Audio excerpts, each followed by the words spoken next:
aspect of the ministry. And I don't know if what I'm seeing, but for me, people in this church look a lot healthier. I like to see the vibrancy. Anybody ever seen Pastor coming in here when he's like a minute or two late? He be cutting it, boy. He be cutting it. I tell you. Anybody saw Pastor Micheal last week up here in her yellow dress? I thought she was a dancehall queen, making some bad moves, right? Anybody noticed? You know, anybody saw Brother Anthony beating the daylights out of them drums yesterday? Last week early? Anybody ever had Brother Alex squeeze their hand? This aspect of exercise that I want to touch on. I said hit it. It's labeled as a mnemonic of HIIT, which is high intensity interval exercise. So we want to just do that one more time, and we want to make it faster. Left, 2, 2, 3, 3, 4, 4, 5, 5. Good.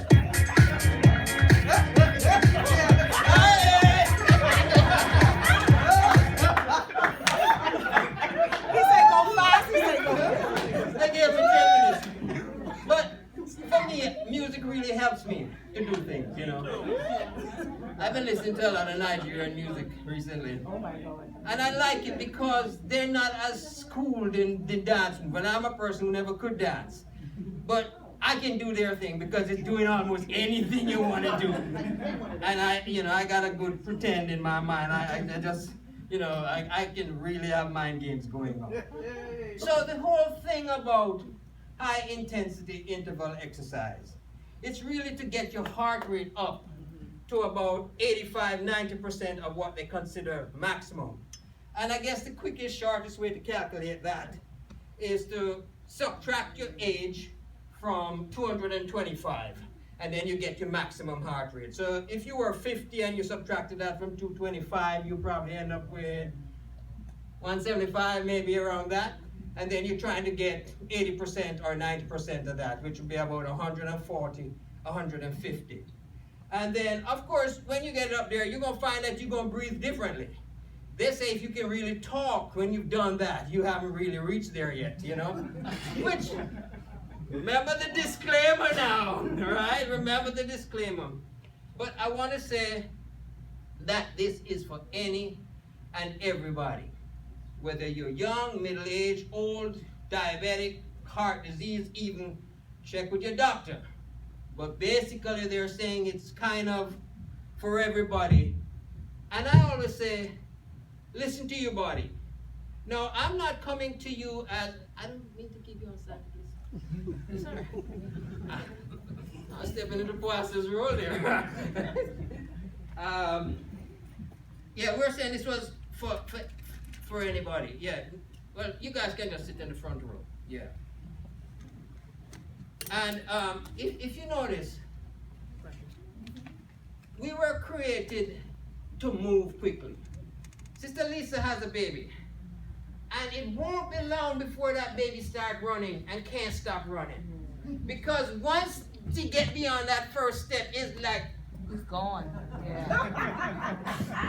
anybody remember Brother Alex's little baby when he was here? Or whenever he comes here? So there's a natural disposition in us to be really quickened. I think, and it's so delightful to see. We got 2 kids in the back there. And I bet you that little fella, he sat down and got up more than 100 times. That one in the glasses.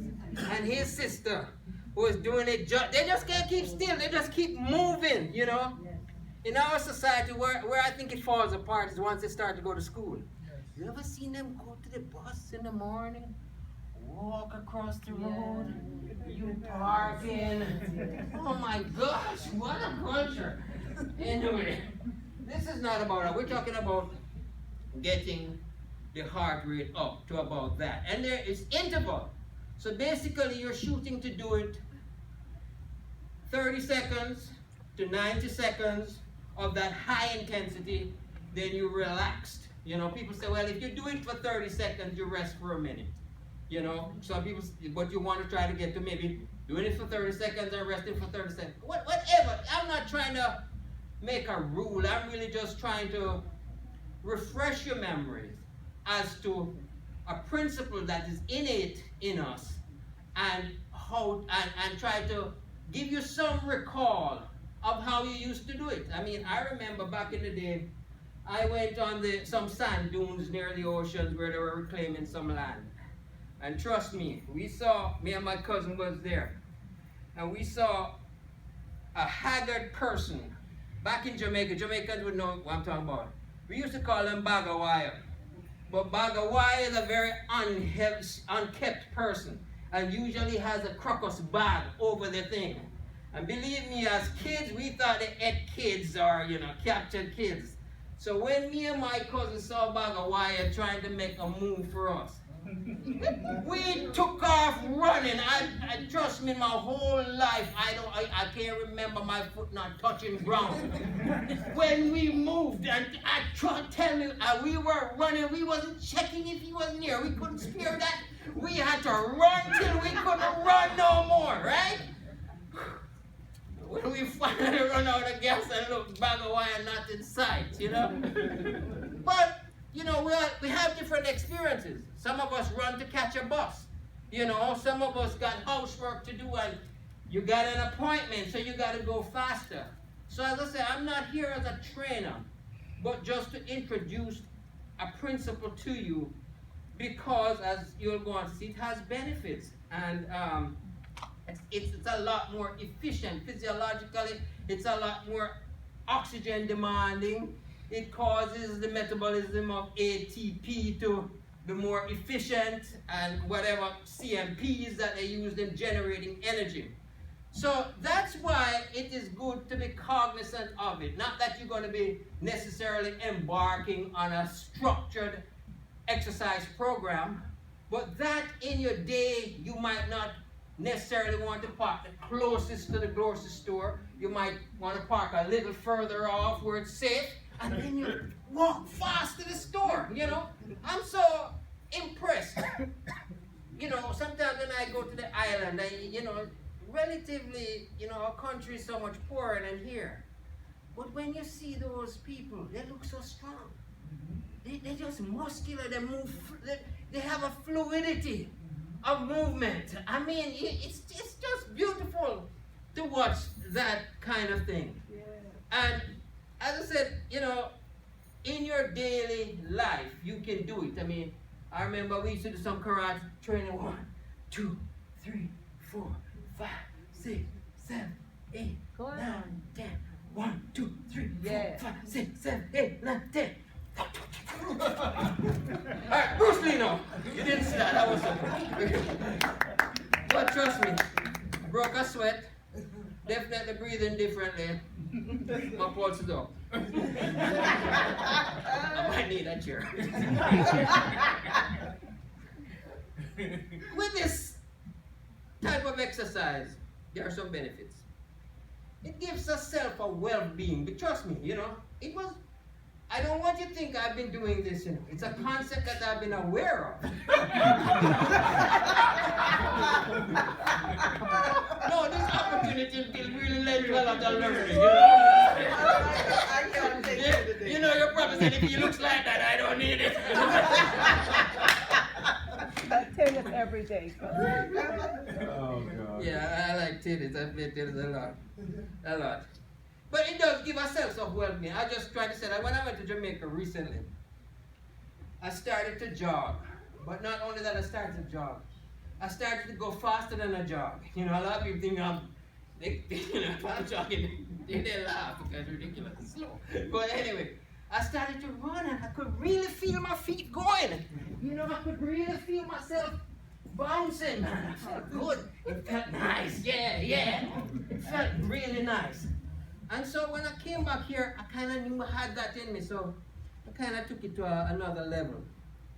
But in addition to giving you that different self-image and confidence, it is reportedly supposed to lend to longevity, which is, I've always been interested in longevity, which is why I was aware of this concept from some time back. And they think that if you really make this an active part of your daily living, it should increase your lifespan from 13 to 20%. Most people say 13%. And somebody was writing an article, and they were comparing Americans to the, I think it's what they call Hunzas. The Hunzas. The Hunzas is a tribe that is more located in Pakistan or India. But it's reported that they do have a long lifespan. The men probably live to, this is what they're saying, to about 110, and the woman 122. And they attributed that to their lifestyle of activity and also their diet. And we should put a disclaimer here also that no exercise can outdo a poor diet. So they ate a lot of organic food, food that was grown right around them. And, they lived more in the mountainous areas, so they were very active. And so they've been cited as one of the best statistics as far as longevity goes.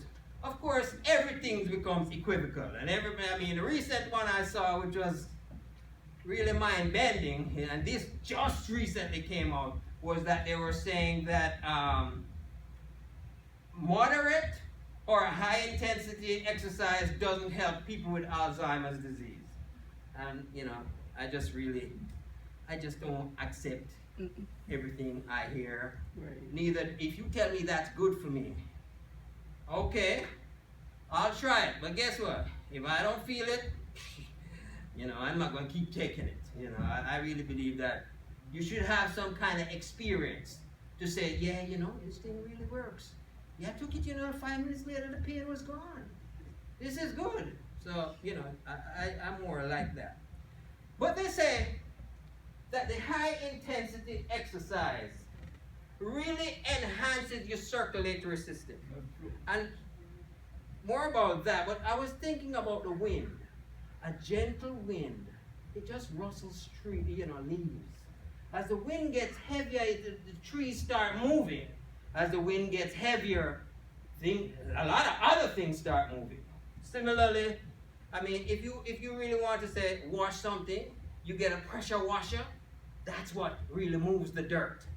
I only say that just as introductory for a concept that they say that Americans, by they reach 35, 40, their circulatory system has been diminished by 60%.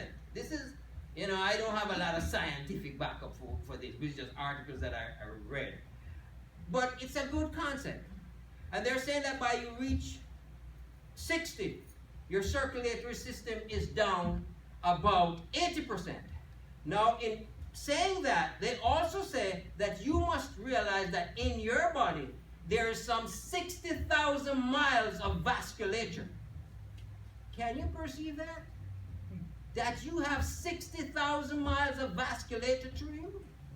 When you measure all those arteries, all those arterioles, all of them, it's mind-boggling.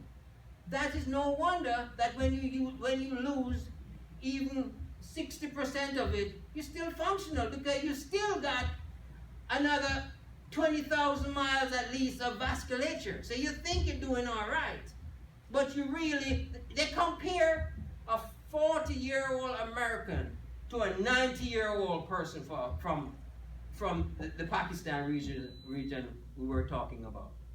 So that is mind-boggling when you really come to the realization of it.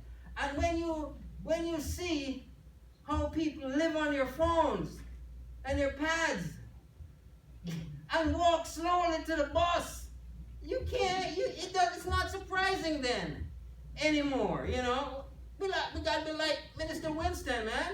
Minister Winston, he goes to university and Miramar Parkway and runs up that bridge like it's nothing and has the nerve to post it on Facebook.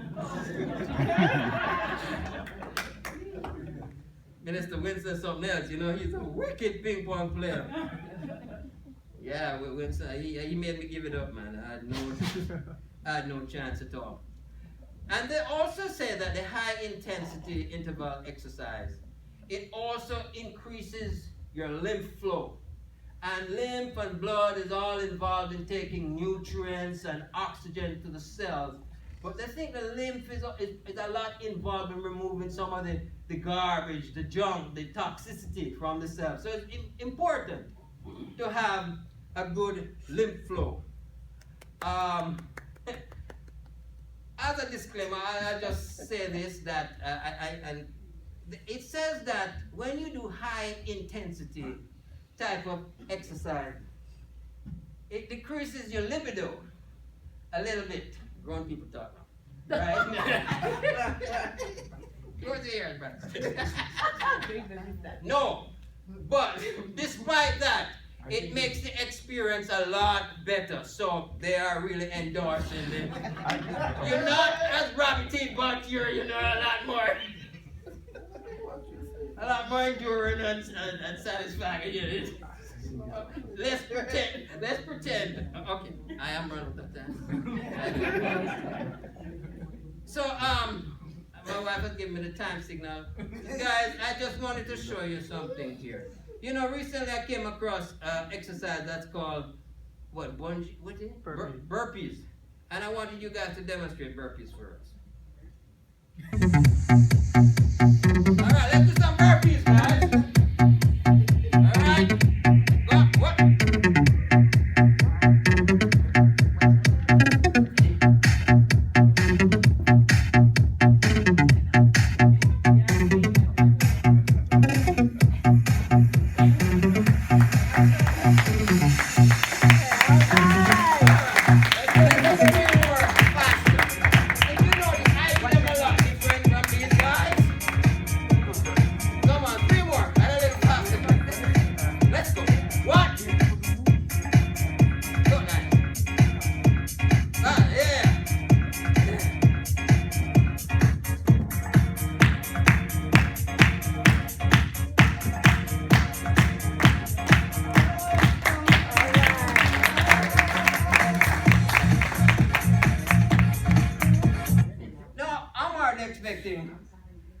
Much people except myself to be doing, much publicity of those.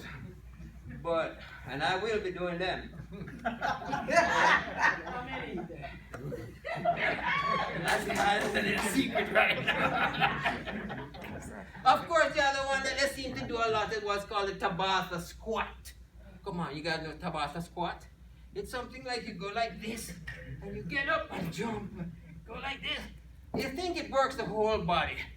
And just the exercise guys will know all about that. And as I said, I'm not really pressing that program. I just seek to mention them. All I'm really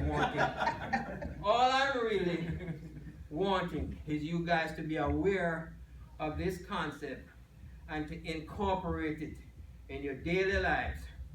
Now, as far as these exercise people go, they want you to do it at least twice a week. They don't think you should do it every day. But I think you should do it at least 3 times a day. Because you're not doing it 20 or 30 minutes. You're not doing it 20 or 30 minutes. You might actually you're lucky if you get a minute. I'm down to 20 minutes. That's why it's going to be another 10 years before I get back up there. Which is okay. I like this little gadget, A girl on the job introduced it to me a couple of years ago. Of course, she had a little girly one that weighs 2 pounds. And I being a macho guy, I wanted the man one. But this is a lot too heavy. It's really heavy. I really recommend the girly one. But the main reason I like this thing is because they always talk about the 6-minute exercise. You do it all kind of ways. Trust me, if you do it long, 6 minutes, you'll be feeling some pain. But it's mainly to remind you of the 6-minute thing. It's called shake weight. And you probably could get it for $10. I don't really know. But really what I wanted to do was the 6 minutes. And encourage you to see if you can get your heart rate up for 6 minutes, even 2 or 3 times a day. Remember the disclaimer, check with your doctor. But if you're fat, if you're diabetic, if you have some heart conditions, you really can do this. And generally, it should extend your lifespan. But thank you all very much.